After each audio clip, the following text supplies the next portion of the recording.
It's amazed me when I read in Genesis 39.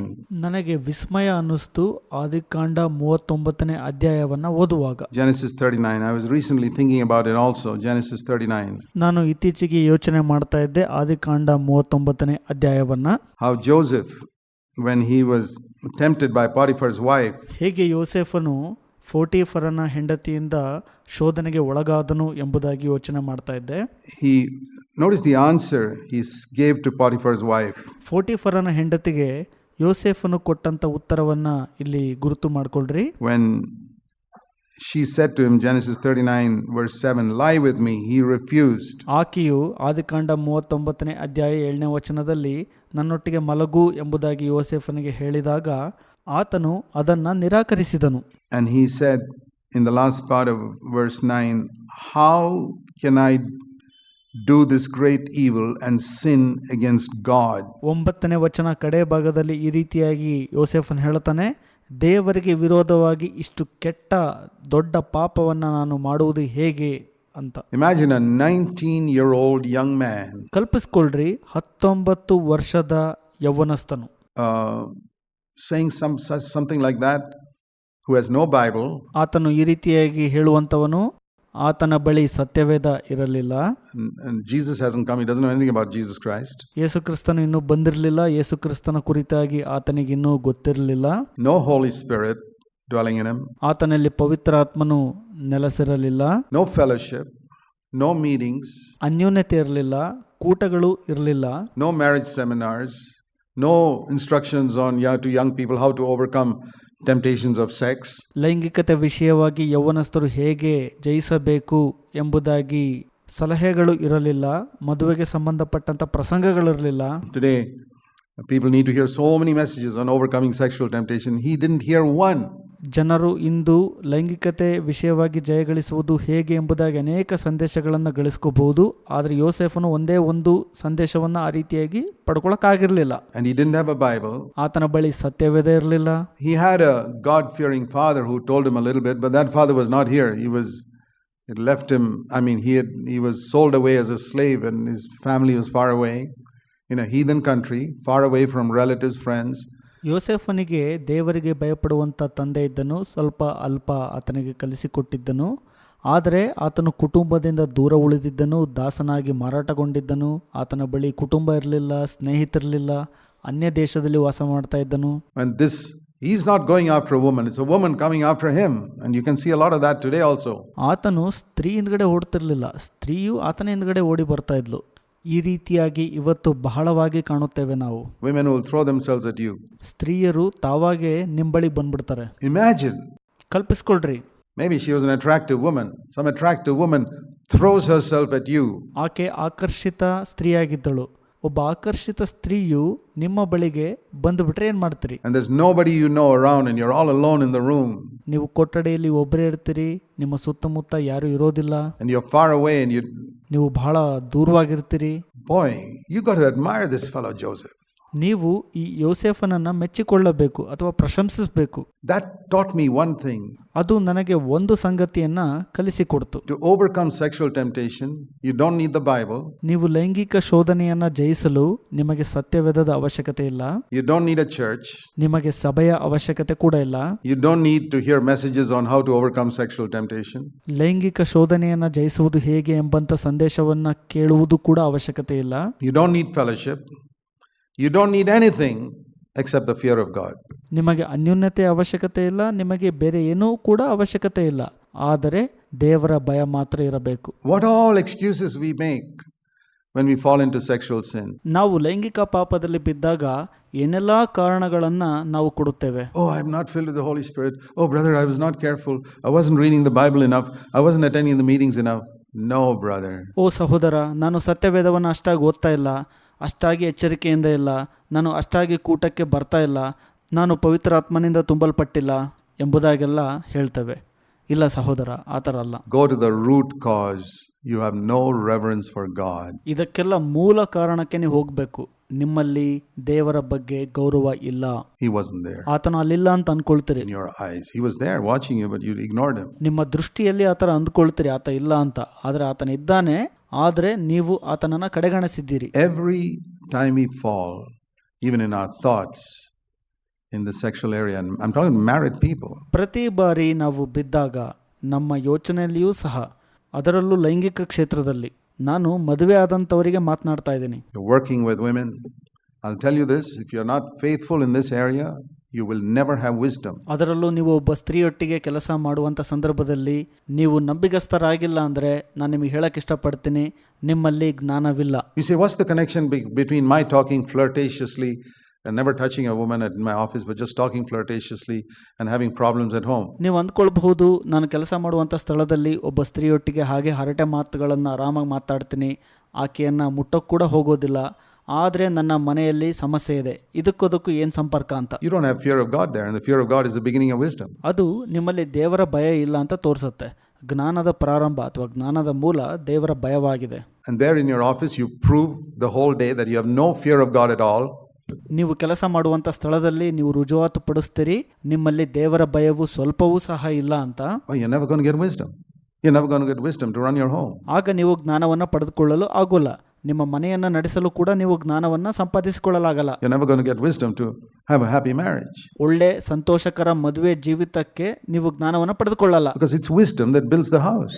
ಯಾಕೆಂದ್ರೆ ಜ್ಞಾನವು ಮನೆಯನ್ನ ಅಥವಾ ಕುಟುಂಬವನ್ನ ಕಟ್ಟುವಂತದ್ದಾಗಿದೆ. So how shall we start? ಹೇಗೆ ಇದನ್ನು ನಾವು ಪ್ರಾರಂಭಿಸೋದು? The fear of the Lord, reverence for God. ಕರ್ತನ ಭಯ, ದೇವರಿಗಾಗಿ ಗೌರವವನ್ನು ಹೊಂದಿರುವಂಥದ್ದು, ಇದರಿಂದ ಪ್ರಾರಂಭವಾಗುವಂಥದ್ದಾಗಿದೆ. Like that brother Lawrence wrote a book on the practice of the presence of God. ಕರ್ತನ ಪ್ರಸನ್ನತೆಯನ್ನು ಅಭ್ಯಾಸಿಸುವುದು ಎಂಬುವಂಥ ಪುಸ್ತಕವನ್ನು ಬರೆದಂಥ ಲಾರೆನ್ಸ್ ಎಂಬ ಸಹೋದರರು, Lord, you're here. ಅವ್ರು ಹೇಳ್ತಾರೆ, ಕರ್ತರೆ ನೀವಿಲ್ಲಿದ್ದೀರಿ ಅಂತ. You, Lord, you see me all the time. ಕರ್ತರೆ ನೀವು ಪ್ರತಿ ಬಾರಿ ನನ್ನನ್ನು ನೋಡ್ತೀರಿ ಎಂಬುದಾಗಿ ಹೇಳ್ತಾರಲ್ಲಿ. You see me all the time. You're watching over me. ನೀವು ನನ್ನ ಪ್ರತಿ ಬಾರಿ ನೋಡ್ತೀರಿ, ನನ್ನನ್ನು ನೀವು ಯಾವಾಗಲೂ ಗಮನಿಸ್ತಿರ್ತೀರಿ ಅಂತ ಹೇಳ್ತಾರಲ್ಲಿ. You're here right now. I can't afford to sin. ನಾನು ಪಾಪವನ್ನ ಮಾಡ್ಲಿಕ್ಕೆ ಆಗೋಲ್ಲ ದೇವ್ರೆ, ನೀವು ನನ್ನನ್ನು ನೋಡ್ತಾ ಇದ್ದೀರಿ ಎಂಬುದಾಗಿ ಹೇಳ್ತಾರೆ. How can I? What a question. ನಾನು ಹೇಗೆ ಎಂಬಂತ ಪ್ರಶ್ನೆಯನ್ನ ಕೇಳ್ತಾರ ಅವರಲ್ಲಿ. How can I? ಹೇಗೆ ನಾನು ಮಾಡ್ಲಿ ಅದನ್ನ? Commit this sin against God. ದೇವರ ವಿರುದ್ಧವಾಗಿ ನಾನು ಹೇಗೆ ಈ ಪಾಪವನ್ನ ಮಾಡಲಿ? Do you read some of these Old Testament people and find them put you to shame? ನೀವು ಈ ರೀತಿಯ ಹಳೆ ಒಡಂಬಡಿಕೆಯ ಕೆಲವು ಜನರನ್ನ ಈ ರೀತಿಯಾಗಿ ಓದ್ತೀರಾ ನೀವು? ಅದು ನಿಮ್ಮನ್ನ ನಾಚಿಕೆ ಪಡಿಸೋದಿಲ್ವಾ? Have you ever said such words in any situation in your life? ನಿಮ್ಮ ಜೀವಿತದ ಯಾವುದೇ ಸನ್ನಿವೇಶದಲ್ಲಿ ಈ ರೀತಿಯ ಮಾತನ್ನ ನೀವು ಹೇಳಿದ್ದೀರಾ? Have you said these words of Joseph's? ಯೋಸೇಫನು ಹೇಳಿದಂತ ಈ ಮಾತನ್ನು ಹೇಳಿದ್ದೀರಾ? How can I commit this sin against God? ದೇವರ ವಿರುದ್ಧವಾಗಿ ನಾನು ಹೇಗೆ ಈ ಪಾಪವನ್ನ ಮಾಡಲಿ ಎಂಬುದಾಗಿ. Can you think of any situation where you were all alone and you could have easily sinned, maybe sexual area or any other area? ನೀವು ಈ ರೀತಿಯಾಗಿ ಯೋಚನೆ ಮಾಡ್ರಿ, ಯಾವುದೋ ಒಂದು ಪರಿಸ್ಥಿತಿಯಲ್ಲಿ ನೀವು ಒಬ್ಬರೇ ಇರ್ತೀರಿ, ಸುಲಭವಾಗಿ ಪಾಪದಲ್ಲಿ ಬೀಳುವಂಥ ಸಂದರ್ಭ ಇರುತ್ತೆ. ಲೈಂಗಿಕ ಕ್ಷೇತ್ರ ಆಗ್ಬೋದು, ಬೇರೆ ಯಾವುದೇ ಕ್ಷೇತ್ರ ಆಗಬಹುದು. And the only thing that held you back from sinning was, how can I sin against God? ಪಾಪದಿಂದ ನಿಮ್ಮನ್ನ ಹಿಂದಕ್ಕಿಡುವಂತ ಒಂದೇ ಒಂದು ಮಾತು ಹೇಳುವಂಥದ್ದು ಯಾವುದಪ್ಪ ಅಂದ್ರೆ, ದೇವರ ವಿರುದ್ಧವಾಗಿ ನಾನು ಹೇಗೆ ಪಾಪ ಮಾಡಲಿ ಅಂತ. I will not lose my testimony, I will not lose anything. ನಾನು ಸಾಕ್ಷಿಯನ್ನ ಕಳ್ಕೊಳ್ಳೋಕೆ ಇಷ್ಟಪಡಲ್ಲ, ನಾನು ಏನನ್ನು ಕಳ್ಕೊಳ್ಳೋಕೆ ಇಷ್ಟಪಡಲ್ಲ. But how can I sin against God? ನಾನು ದೇವರ ವಿರುದ್ಧವಾಗಿ ಹೇಗೆ ಪಾಪ ಮಾಡಲಿ? And here, he had a lot to gain. ಆತನು ಇಲ್ಲಿ ಹೆಚ್ಚು ಪಡ್ಕೊಳ್ಳುವಂಥದ್ದಿತ್ತು. He could have pleased his master's wife and got promotions and all types of things. ತನ್ನ ಯಜಮಾನನ ಹೆಂಡತಿಗೆ ಮೆಚ್ಚಿಸಿ ಬಡ್ತಿಯನ್ನ ಪಡ್ಕೋಬಹುದಾಗಿತ್ತು, ಮುಂದಕ್ಕೆ ಹೋಗ್ಬೋದಾಗಿತ್ತು. He was willing to lose all that. ಆದರೆ ಆತನು ಎಲ್ಲವನ್ನೂ ಈ ರೀತಿಯ ಸೌಲಭ್ಯಗಳನ್ನು ಕಳೆದುಕೊಳ್ಳಲು ಕೂಡ ಸಿದ್ಧನಿದ್ದನು. Imagine just the fear of God. ಕಲ್ಪಿಸಿಕೊಳ್ಳ್ರಿ, ದೇವರ ಭಯವು ಮಾತ್ರ. So there's one thing that Jacob taught Joseph. ಯಾಕೋಬನು ಒಂದು ಸಂಗತಿಯನ್ನು ಯೋಸೇಫನಿಗೆ ಮನದಟ್ಟು ಮಾಡಿಕೊಟ್ಟಿದ್ದನು. To fear God, and that's the thing that helped him. ದೇವರಿಗೆ ಭಯಪಡು ಎಂಬುವಂಥದ್ದು ಅದೇ ಸಂಗತಿ ಯೋಸೇಫನಿಗೆ ಸಹಾಯ ಮಾಡಿದ್ದು. That's a great thing that we need to teach our children. ನಾವು ಕೂಡ ಇದು ದೊಡ್ಡ ಸಂಗತಿಯಾಗಿದೆ ನಮ್ಮ ಮಕ್ಕಳಿಗೆ ಕಲಿಸುವಂಥದ್ದು. Like it says in Psalm 34. ಕೀರ್ತನೆಗಳು 34ನೇ ಅಧ್ಯಾಯದಲ್ಲಿ ಹೇಳೋ ಪ್ರಕಾರ. By the way, this is a psalm written by David before he became king. ದಾವೀದನು ಅರಸನಾಗುವ ಮೊದಲು ಇದನ್ನ ಬರೆದದ್ದು. It says that in the top, when he feigned madness. ಇಲ್ಲಿ ಮೇಲ್ಗಡೆ ಹೇಳುತ್ತೆ, ಆತನು ಅಭಿಮೇಲಕನಿಂದ ಹೊರಡಿಸಲ್ಪಟ್ಟಾಗ ರಚಿಸಿದ ಕೀರ್ತನೆ ಅಂತ. That means before he was 30 years old. ಅಂದ್ರೆ 30 ವಯಸ್ಸಿಗಿಂತ ಕೆಳಗಡೆ ಆತ ಇದ್ದಾಗ. Here's a 28-year-old young unmarried man. ಮದುವೆ ಆಗದೆ ಉಳಿದಂತ 28 ವರ್ಷದ ಒಬ್ಬ ಯೌವನಸ್ಥನು David. He wrote it when he was maybe 28, definitely less than 30. ಅಂದರೆ ದಾವಿದನು 28 ವರ್ಷದವನಾಗಿದ್ದಾಗ, ಹೆಚ್ಚು ಕಡಿಮೆ ಅಂದ್ರೆ 30 ವರ್ಷಕ್ಕಿಂತ ಕಡಿಮೆ. Psalm 34 verse 11. ಕೀರ್ತನೆಗಳು 34:11 ಈ ರೀತಿಯಾಗಿ ಬರೀತಾನೆ, Come you children, listen to me. ಮಕ್ಕಳೇ, ನೀವು ಬಂದು ನನ್ನ ಮಾತನ್ನು ಕೇಳಿರಿ. I will teach you the fear of the Lord. ನಾನು ಕರ್ತನ ಭಯವನ್ನ ನಿಮಗೆ ಕಲಿಸುವೆನು. Who is the man who desires long life? ಒಳ್ಳೆಯದನ್ನ ನೋಡುವುದಕ್ಕೆ ದಿವಸಗಳನ್ನು ಪ್ರೀತಿ ಮಾಡಿ ಜೀವವನ್ನು ಕೋರುವ ಮನುಷ್ಯನು ಯಾರು? That he may say good days, keep your tongue from evil. ಕೇಡಿನಿಂದ ನಿನ್ನ ನಾಲಿಗೆಯನ್ನು ಕಾಪಾಡು, ಕಾಯಿ. Verse 14, seek peace and pursue it, because the eyes of the Lord are toward the righteous. 14ನೇ ವಚನ, ಸಮಾಧಾನವನ್ನು ಹುಡುಕಿ ಹಿಂಬಾಲಿಸು, ಯಾಕೆಂದರೆ ಕರ್ತನ ಕಣ್ಣು ನೀತಿವಂತರ ಮೇಲಿದೆ. Come you children, verse 11. 11ನೇ ವಚನ, ಮಕ್ಕಳೇ ಬನ್ನಿರಿ, I will teach you the fear of the Lord. ನಾನು ಕರ್ತನ ಭಯವನ್ನು ನಿಮಗೆ ಕಲಿಸುವೆನು. Boy, I wish we had some 28-year-old young men ನಾನು ಬಯಸೋದೇನಪ್ಪ ಅಂದ್ರೆ ಒಬ್ಬ 28 ವರ್ಷದ ಯೌವನಸ್ಥನು and women in our church ಅಥವಾ ಹುಡುಗಿಯು ನಮ್ಮ ಸಭೆಯಲ್ಲಿ who could say to others, come my brothers sisters, I will teach you the fear of the Lord. ಇತರರಿಗೆ ಹೇಳುವವರಾಗಿರಬೇಕು, ಪ್ರಿಯ ಸಹೋದರ ಸಹೋದರಿ ಬನ್ನಿರಿ, ಕರ್ತನ ಭಯವನ್ನ ಕಲಿಸುತ್ತೇನೆ ಅಂತ. This is David, ಇದು ದಾವಿದನು, who had no New Testament, just a few books of the Old Testament. ಹಳೆ ಒಡಂಬಡಿಕೆಯ ಪುಸ್ತಕಗಳು ಮಾತ್ರ ಆತನ ಬಳಿ ಇತ್ತು, ಹೊಸ ಒಡಂಬಡಿಕೆ ಆತನಲ್ಲಿರಲಿಲ್ಲ. No Holy Spirit dwelling within him. ಆತನೊಳಗೆ ಪವಿತ್ರಾತ್ಮನು ನೆಲೆಸಿರಲಿಲ್ಲ. But he had learned the fear of the Lord. Of course, later on he backslid. ದೇವರ ಭಯವನ್ನು ಕಲಿತನು, ಆದರೆ ನಂತರ ಆತನು ಹಿಂಜಾರಿ ಬಿದ್ದನು. Usually what happens when people become rich. ಅದು ಸಾಮಾನ್ಯವಾಗಿ ಆಗತ್ತೆ, ಜನರು ಐಶ್ವರ್ಯವಂತರಾದಾಗ. Have you noticed in your life, in the days when you were poor, struggling, ನಿಮ್ಮ ಜೀವಿತದಲ್ಲಿ ನೀವು ಕಷ್ಟಪಡುತ್ತಿದ್ದಾಗ, ಬಡವರಾಗಿದ್ದಾಗ, you had more fear of God? ನಿಮ್ಮಲ್ಲಿ ಹೆಚ್ಚು ದೇವರ ಭಯವಿರುತ್ತೆ. Now you become rich with plenty of money. ಈಗ ಶ್ರೀಮಂತರಾಗ್ಬಿಟ್ಟಿದಿರಿ, ಬಹಳಷ್ಟು ಹಣ ನಿಮ್ಮಲ್ಲಿದೆ. The fear of God gradually departs. I have seen it universally. ಕ್ರಮೇಣವಾಗಿ ದೇವರ ಭಯವು ನಿಮ್ಮಲ್ಲಿ ಬಿಟ್ಟು ಹೋಗ್ಬಿಡತ್ತೆ. ನಾನು ಇದನ್ನ ಬಹಳಷ್ಟು ಬಾರಿ ಎಲ್ಲಾ ಕಡೆ ನೋಡಿದ್ದೀನಿ. It's a very sad thing.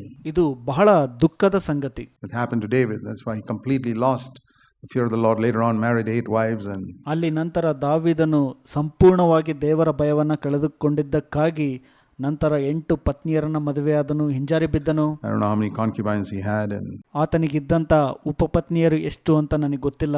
sinned with Bathsheba and killed her husband and all that. But in the beginning, ಬತ್ಸಿಬಳೊಂದಿಗೆ ಪಾಪ ಮಾಡಿದನು, ಆಕೆಯ ಗಂಡನನ್ನು ಕೊಂದನು. ಆದರೆ ಆತನು ಪ್ರಾರಂಭದಲ್ಲಿ, I've seen young people like this, God fearing. ಯೌವನಸ್ಥರು ನಾನು ನೋಡಿದ್ದೀನಿ, ಅವರು ಬಹಳ ದೇವರಿಗೆ ಭಯಪಡುವಂತವರಾಗಿರ್ತಾರೆ. As they grow up, they become backsliders.